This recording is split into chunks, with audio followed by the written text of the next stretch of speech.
Aujourd'hui, comme nous célébrons Pâques, nous célébrons la mort et la résurrection de notre Seigneur Jésus-Christ.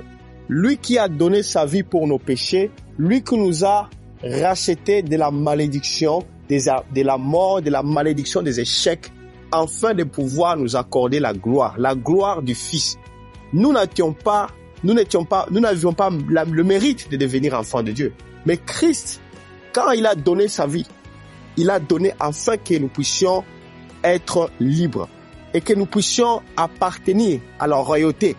Nous avons le mérite d'être appelés fils de Dieu et ce mérite-là, nous l'obtenons à travers la croix.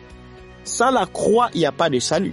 Sans la croix, il n'y a pas la résurrection. Sans la croix, il n'y a pas la présence de Dieu. Sans la croix, il n'y a pas le mystère que Jésus a opéré dans notre vie. Amen. Et c'est par là que nous célébrons Pâques. Et aujourd'hui, notre regard va être porté sur le message que Jésus nous a laissé pendant les temps où il préparait aller à la croix. C'est dans Jean 15, 12 qui nous dit « C'est ainsi mon commandement.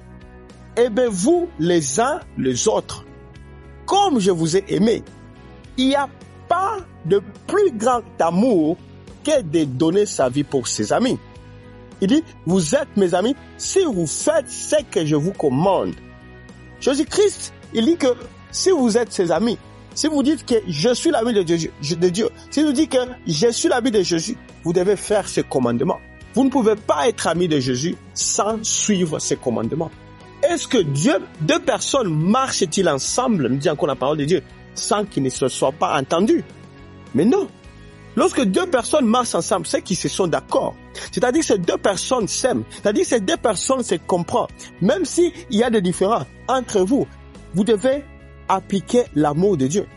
Même si tu as un différend contre l'autre, même si tu as une pensée ou tu as un rancune ou quelque chose contre l'autre, Jésus-Christ nous dit d'appliquer l'amour.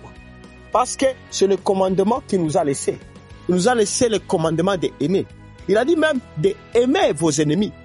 C'est-à-dire quelqu'un qui te fait du mal, quelqu'un qui t'a blessé, quelqu'un qui t'a offensé. Jésus-Christ demande que tu puisses l'aimer. Et dit que tu lui donnes même à boire. Donnez même lui à boire et à manger. Parce qu'en appliquant comme ça, c'est l'amour de Dieu. C'est l'amour de Christ. C'est le commandement de Christ que vous appliquez. Et au fait, ce que vous êtes en train de faire, vous êtes en train de libérer votre âme. Votre âme est libérée des rancunes. Votre âme est libérée de la prison des manques de pardon. Votre âme est libérée des liens qui empêchent à ce que la gloire de Dieu opère dans votre vie.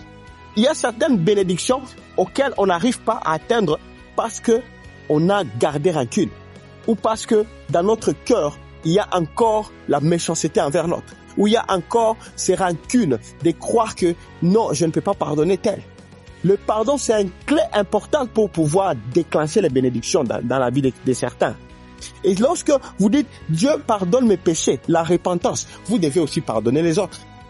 Et c'est le commandement que Dieu nous dit. Afin que le pardon soit sincère vis-à-vis des prochains, il y a l'amour qui doit régner. Et Jésus a dit que le deuxième commandement, après aimer Dieu, il a dit c'est aimer le prochain.